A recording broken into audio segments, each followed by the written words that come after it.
Lara's village, nestled against a great mountain, was a place of cozy comforts. But its true heart was the great bell. It hung not in a tower, but from the limb of a massive oak tree on the village green. Forged from a mysterious moon-drinking metal, it had one sacred rule. No human hand could ever touch it, holiday. Only the wind could ring it, and its deep hum-like song was the village's heartbeat, a sound that meant all was well. Ilara's grandfather was its keeper. The bell's song keeps the shadows at bay, he'd tell her, but its magic is wild. To touch it is to silence it forever. Then, one autumn, the winds vanished. The air grew heavy and still. Days turned into weeks, and the bell hung silent. Without its song, the village changed. Colors faded, laughter died, and a thick, pressing darkness loomed at night. Fear became a resident in every home.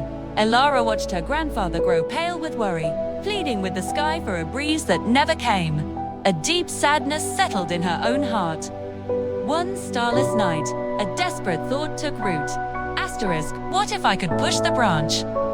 What if I could make it ring, just once, to remind everyone of hope? Asterisk, it was the one forbidden act. But the sight of her weary mother and fearful little brother made the thought irresistible. The next evening, shrouded in silence, Ilara crept out wearing her thickest mittens. Maybe the rule is only about skin, she hoped, a foolish but desperate idea. The green was empty. The bell was a dark, silent tear against the sky. Her heart hammered. Every step on the frosty grass sounded like a crash. She climbed the skeletal oak, fear making her clumsy, until she was level with the great metal disc. It was colder than ice, smoother than glass, reflecting her own wide, frightened eyes. She reached out a mittened hand. Ilara, stop, she gasped, snatching her hand back. Her grandfather stood below, his face etched with worry, not anger. Tears filled her eyes. I'm sorry, I just wanted to make everyone smile again. I know, my brave girl, he said softly. Your heart was in the right place, but come down. There is another way. Climbing down, ashamed and confused, she faced him. He knelt, placing his hands on her shoulders. Those bell's magic isn't in the metal, Ilara, it's in its voice. The silence isn't from a lack of wind, but because the village fell silent first.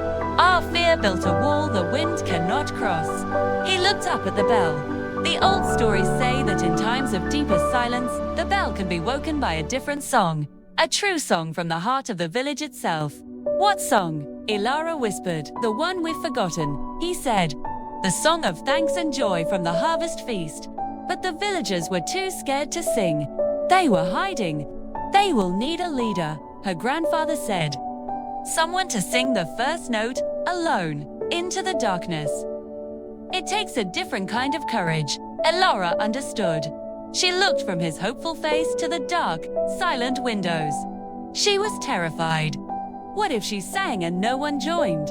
What if her small voice was swallowed by the silence? But she had been ready to break the biggest rule. Now, she had to be brave in a new way. She walked to the center of the green, closed her eyes, and filled her heart with memories of sun-warmed apples, warm bread, and laughing friends. She remembered the bell's song. Then, she opened her mouth and sang, note. The first note was wobbly and thin, a tiny thread in the vast silence. It almost disappeared. Her cheeks burned, but she took a shuddering breath and sang again, louder. Across the green, a window creaked open, then another. She sang of the mountain, the river, and fields of gold. She sang of home. Then, a miracle. Another voice timidly joined hers. It was her mother's. Then, her father's deep voice rumbled alongside. Then her friend Ben's, clear and strong. One by one, like kindling catching fire, voices joined from every home. The song grew into a swelling river of sound imperfect, but true and brave. They sang for the light, and for the dark they had overcome together. As the song reached its peak, a fresh, sweet breeze swept down from the mountain, as if summoned by their courage. It rushed across the green and through the branches of the great oak. The branch swayed. Bong! The deep, beautiful tone rolled out, weaving through their song, amplifying it, carrying it through the valleys. The sound vibrated in Elara's chest, warm and alive. The shadows at the village's edge seemed to shrink back. The bell was ringing. The village's heart was beating again. Elara looked at her grandfather, tears of joy streaming down her face. He smiled, his eyes glistening. He hadn't rung the bell himself, but he had helped the village find its song. That night, they learned the truest magic isn't in ancient rules or cold metal bits.